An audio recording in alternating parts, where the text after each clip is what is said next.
I tried hard to be proud of my service, but all I could feel was shame. And racism could no longer mask the reality of the occupation. These were people. These were human beings. I've since been plagued by guilt anytime I see an elderly man, like the one who couldn't walk, who we rolled onto a stretcher and told the Iraqi police to take him away. I feel guilt anytime I see a mother with her children, like the one who cried hysterically and screamed that we are worse than Saddam as we forced her from her home. I feel guilt anytime I see a young girl, like the one I grabbed by the arm and dragged into the street. We were told we were fighting terrorists. The real terrorist was me, and the real terrorism is this occupation. Racism within the military has long been an important tool to justify the destruction and occupation of another country. It has long been used to justify the killing, subjugation, and torture of another people. Racism is a vital weapon employed by this government. It is a more important weapon than a rifle, a tank, a bomber, or a battleship. It is more destructive than an artillery shell, or a bunker buster, or a Tomahawk missile. While all those weapons are created and owned by this government, they are harmless without people willing to use them. Those who send us to war do not have to pull a trigger or lob a mortar round. They do not have to fight the war, they merely have to sell the war. They need a public who is willing to send their soldiers into harm's way. They need soldiers who are willing to kill and be killed without question.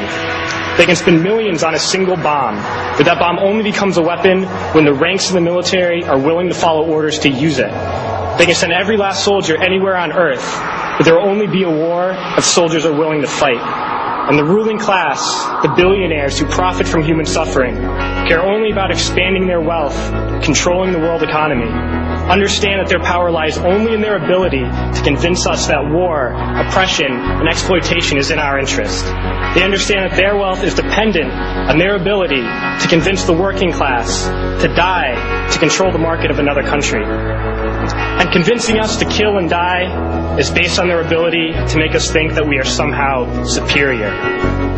Soldiers, sailors, Marines, airmen have nothing to gain from this occupation. The vast majority of people living in the U.S. have nothing to gain from this occupation. In fact, not only do we have nothing to gain, but we suffer more because of it. We lose limbs, endure trauma, and give our lives. Our families have to watch flag-draped coffins lowered into the earth. Millions in this country without health care, jobs, or access to education must watch this government squander over $450 million a day on this occupation.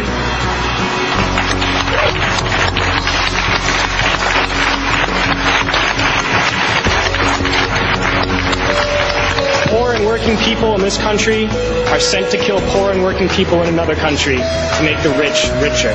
And without racism, soldiers would realize that they have more in common with the Iraqi people than they do with the billionaires who send us to war.